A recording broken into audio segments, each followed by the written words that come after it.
Hey everybody, welcome to our live chat. I am Heather and we come to you live each and every day, Monday through Thursday. We start at 9 a.m. and go until 5. And then on Fridays, we are here for you guys 9 and 11. So I hope everybody had a wonderful weekend and you're ready for this Monday. And hopefully you're not having the Monday blues where it's like I needed an extra cup of coffee today. I was like, oh yeah, it's gonna be that day. I need that extra day. Oh, hey Candy. Well, happy birthday. So every time we do this, we do like to go over the basics and what you get in your kit. Hey Brenda, what you get in your kit. Hey Tracy, what you get in your kit, when you order it, how to use it, all of that. And so we do like, of course, to do that. And because we know there's a lot of people out there. There's a lot of people out there that want to see it or interested. Maybe they ordered it and they don't know how to use it, so they haven't even opened it yet. So we go over all of that. Oh no, Tracy. Hello, Jacqueline. Hey, Jeannie. Hey, Brenda. I wonder why you got locked out. Who knows with all the stuff? It changes all the time. So who knows? Who knows? But at least you're back, Tracy. That's good. All right. So let's go over real quick one of the starter kits. This is our Icon. And we also have the Icon Pro and the Legend. And the Icon, this one, I love this one just because it is definitely smaller than an iPhone, but it's pretty. You can leave it sitting out. You don't have to, pack it in every single time. I leave it out on my counter. But it does come with 2 bottles of foundation, and we give you the 2 large bottles so you can color match and have that perfect shade match 365 days a year. But the main thing right now is so you can use it. So think of this as your practice kit or your starter kit. And then we give you the smaller bottles of Love and Blush, because our blush is super high pigmented, and you're only using like 2 drops at a time. And then Love, you might not be using every single time, or you might be just using, again, drops at a time. And so when you get it, we want you to get it out and do the following things. So when you take it out, plug it in, and you turn it on, there is air that comes out. And so when you feel this air,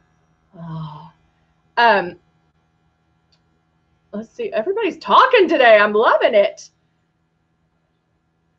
I had to go looking for the live. So is it not giving you notifications either? That's so weird. So weird. I don't know why that's doing that. All right, so just what I want you to do, like I said down here, is keep that stylus moving. You can feel it. It's just like a little kiss of air. It feels actually really good. And then just feel that air around your face, because wherever you feel the air is where the makeup's going to go. And then do it where this becomes a habit of moving that. Think of this as your makeup brush. It's your airbrush. And just keep doing this. Then when you're ready, put water in here and then lightly pull back on that trigger. And that's going to release the product. So you will feel air at first, but no product is being released until you pull back on the trigger. And so using the water and getting that feeling is really good to do as well. All right, I'm going to start out because my face feels a little dry. And so I want to put some extra moisture in my skin and plump up the wrinkles and crinkles and make me look younger. And so I am going to go in and I did some porcelain. I'm going to use porcelain first. Now, the really good thing about porcelain is you can use this. Well, there's a couple of good things. This is a great one to practice because it is colorless. You can put it in certain places, or you can,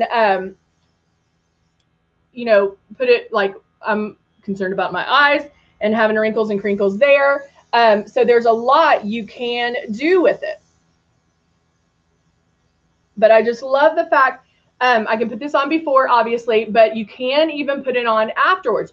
So let's say you weren't necessarily paying 100% attention to airbrushing, and maybe you got it a little heavy, and you can go in. I'm going to take this guy off. You can go in and do it afterwards, the porcelain afterwards, to kind of settle everything. Brenda, this is porcelain. The velvet veil you will definitely want to use beforehand. That's something you can use it. You'll use velvet veil after the moisturizer, but before airbrushing. All right. There we go. Now my face feels amazing. You're going to skin before pics. Oh, you did. I'm now using the peach color corrector. So with the peach color corrector, and I'm going to keep this, if you saw what this was labeled, it's matte. So I'm going to keep everything very matte with this look, and control the shine. So I do have my peach color corrector in here. Now, peach color corrector is great for dark circles, bruising, or I'm even using it for redness. I like to use it for my dark lids. I have some eyeshadow on, so I'm not going to take that off, but I would use it on my lids. And so I'm going to just do this underneath my eyes and blend that down. Now, I also believe in not having to change out products so many times. So if I have, I have that redness on my nose, so I'm not going to switch and go to the green color corrector or use X out or do whatever. I can use the peach color corrector underneath my eyes and then on my nose. And this is getting me my pre-coverage. And I like to say pre-coverage because it's getting you started on that coverage. You don't have to cover it 100% because we're going to get that with the foundation and every step that we take. So every product, like if I'm doing the peach color corrector, a blush, and foundation, all three of those are going to give me some kind of coverage because there's pigment in it. And so you're going to get, you don't have to, with that pre-coverage, you don't have to do it 100% because you'll still get it when you do the foundation. Does that make sense? It's a long way of saying all that, but all right, now, like, what do I want to do? To keep me matte, I am going to go ahead and do I'm going to powder. I know this is something that Jeannie does, and so I am going to take the translucent powder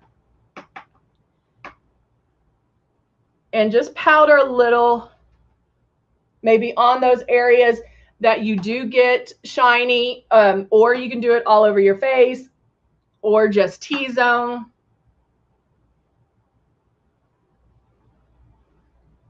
Okay, so I just powdered, and now I'm going to go in with my foundation, and I'm going to use Mystic Shade 3.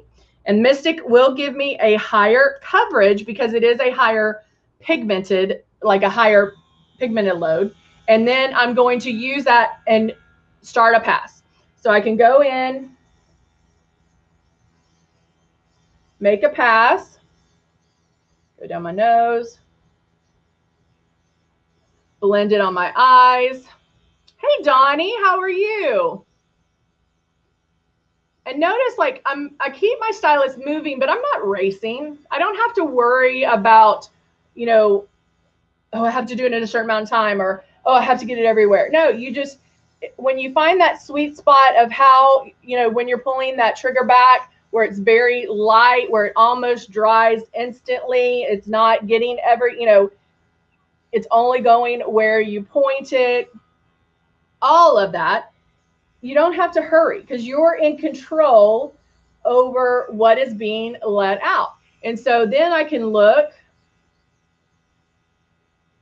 and just go in and make more passes on the areas that I need more coverage. And there we go.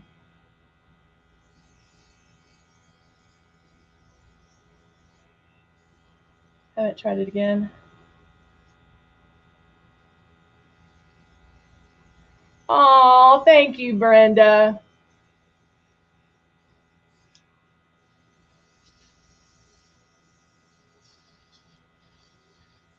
Oh, well, you know, it's so like I was talking to somebody the other day, and it was she didn't know I worked for Luminous, and we were talking about something, and she's like, "Oh, I have one of those," and we're talking about the airbrush, obviously, and I was like, "Oh, really? Who's like, which one do you have?" And she's like, "Oh, it's the Luminous," and I was like, "Oh, well, what did you think about it? How you know?" I started to ask her all these questions, and I love getting people's takes on the makeup and what she actually did not have any problems doing the makeup at all. She found her color. You know, she did really well, but she didn't bring it for a wedding. And I was like, that's exactly the time. She's like, no, I use it every day, but she goes, I just didn't want to bring it for the wedding. And I'm like, okay. I'm like, that doesn't, you know, that would be the reverse. Some people are like, no, I only use it for special occasions. And once you get it down, like I can't walk out of the house without being airbrushed. Like I don't leave the house without it. Whether it's a light, medium, whatever my coverage needs to be for that day. I mean, it's not just for special occasions. It's, you know, it's for every day. It is for special occasions because it can be that for everybody. So I just thought that was kind of funny. But all right, so I'm going in. Let's do, oh, what am I going to do? Let's go ahead. I'll do this rose color. It's with the, I'm using the matte. It's not matte. It's nude, the new nude. And I'm going to do this right in my crease. And I did have a very light matte brown.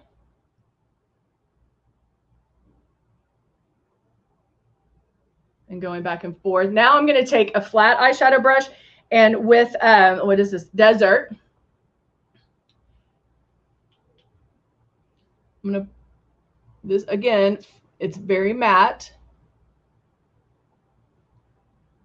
I feel like I love shimmer, so I feel like I do shimmer all the time. Yeah, we can do, let me look and see when, or hopefully we can do it today, because I'll probably end up taking this one off. So yeah, we could possibly do that, Candy.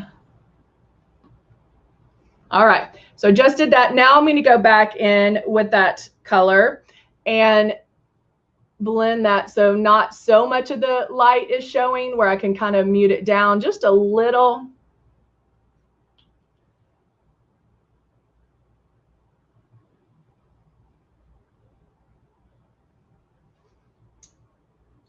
Now, I always tell you guys, it is easier to add than it is to remove. So flat out, like, take your steps slow when doing your eyes.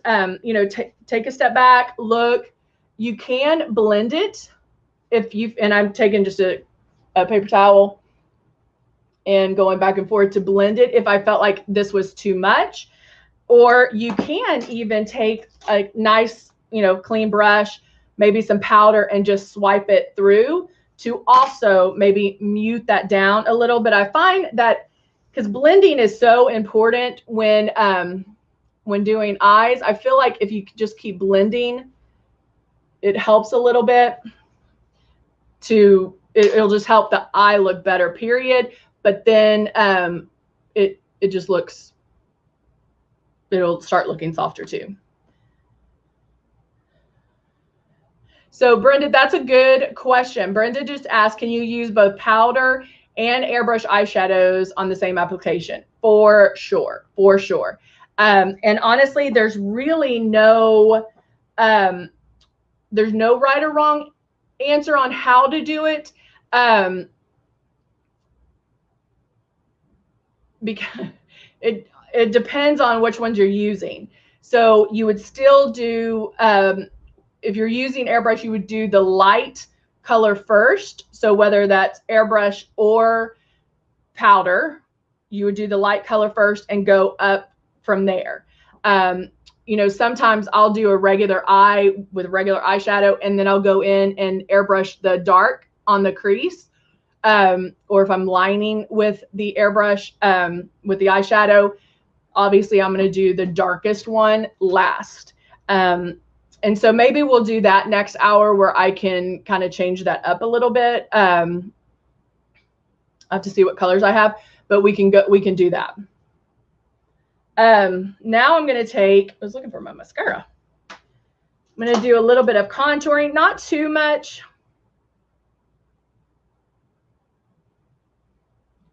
And the other thing, what I've kind of learned, what I'm liking a little bit better is normally I'm just like, boop, boop, boop. I actually like to start from the back and work my way forward with that contour. So I can start at the ear and then just kind of blend it forward. And then with, let's add a little bit of Charming Blush, which does have a little bit of shimmer, but I think we'll be okay keeping it matte.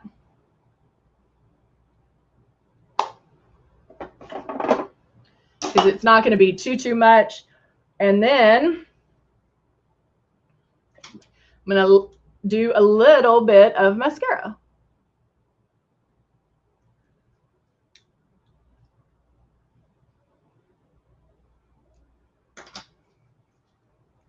All right.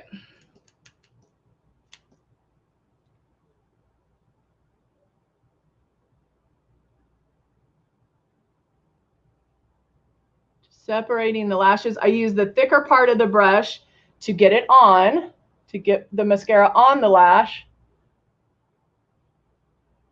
And then the teeny side to separate, to get it right in the, you know, the very corners, where normally if you have one of those big brushes, it hits your nose. So I'm just swiping that down.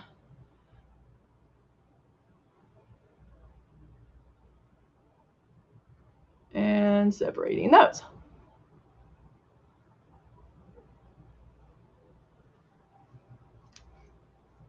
And there we go. Now I also have on just the Dusty Rose lip liner, which will definitely keep me matte.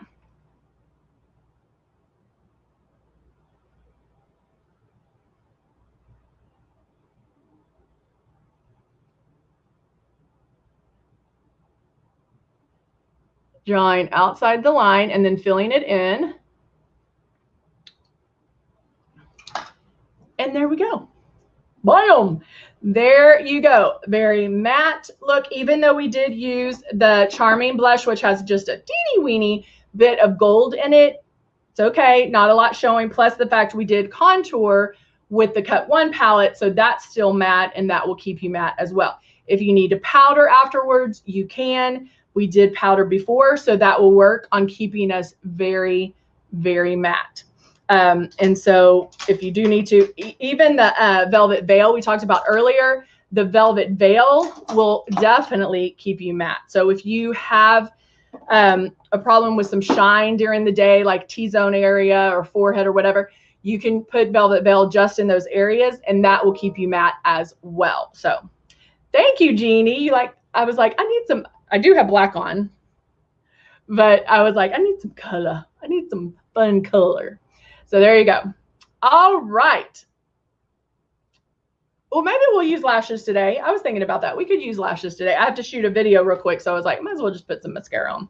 So, all right, guys. Thank you so much for joining me, and we will be back at 3 o'clock, and we'll do some eyeshadow. We'll do some airbrush and some traditional eyeshadow all mixed together. All right. Have a wonderful Monday if you can't come back, but hopefully we'll see you back here at 3. All right. Bye for now, guys.